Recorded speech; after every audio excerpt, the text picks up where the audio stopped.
Essa música presente.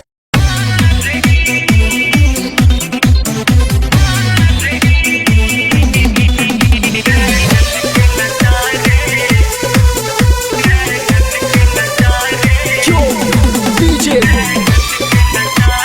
Satish Arpe चंद्रमा सी हूर दूर चंद्रमा सी हूर दूर कैसे चारे पाड़ रही रे नैनन के नजारे मार रही रे नैनन के नजारे मार रही नैनन के नजारे मार रही रे नैनन के नजारे मार रही।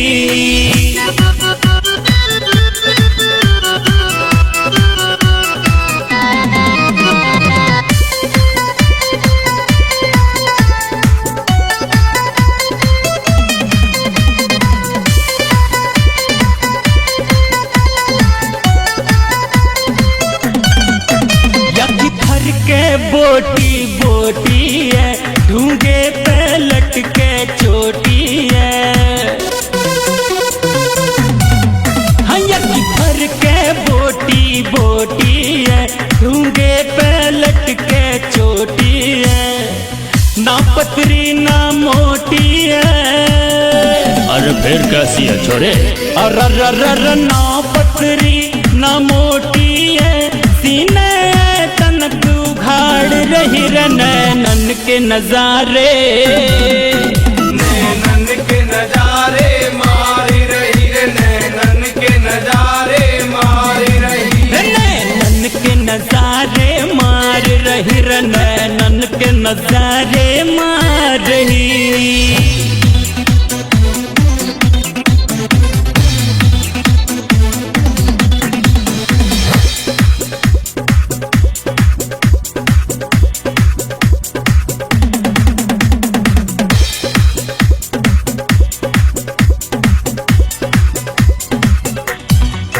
तो पे मस्त जवानी छाई रे ठाठी तोड़े अंगड़ाई रे हाय हाय हाय तो पे मस्त जवानी छाई रे ठाठी तोड़े अंगड़ाई रे छोरा को तड़पावस छोरा को तड़पावस तेरी चाल बिजरी पाड़ रही रे तू ठुमके पे ठुमका रे तू ठुमके पे ठुमका मार रही रे तू ठुमके पे ठुमका मार रही। नैनन के नजारे मार रही रे नैनन के नजारे मार रही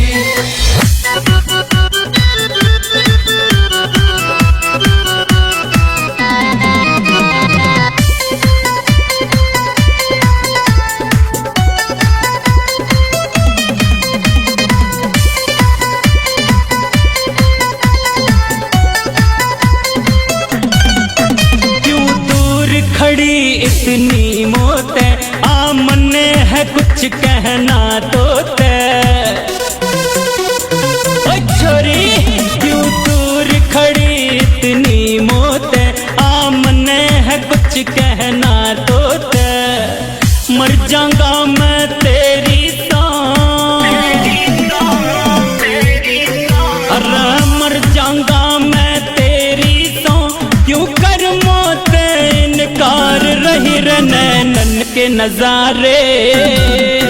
नैनन के नजारे मार रही रे नैनन के नजारे मार रही नैनन के नजारे मार रही रे नैनन के नजारे मार रही।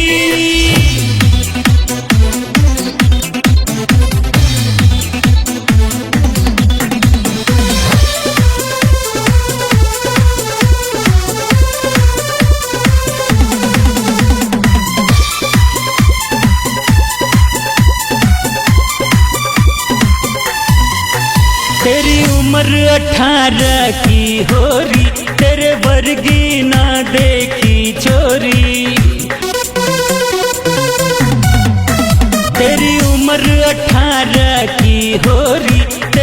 वर्गी ना देखी छोरी, अजय दीवाना तेरा से, हाय अजय दीवाना तेरा से, क्यों कहना न मेरा मान रही नैनन के नजारे, नैनन के नजारे मारी रही रे, नैनन के नजारे मारी रही, नैनन के नजारे मार रही नैनन के नजारे मार रही नैनन के नजारे मार रही।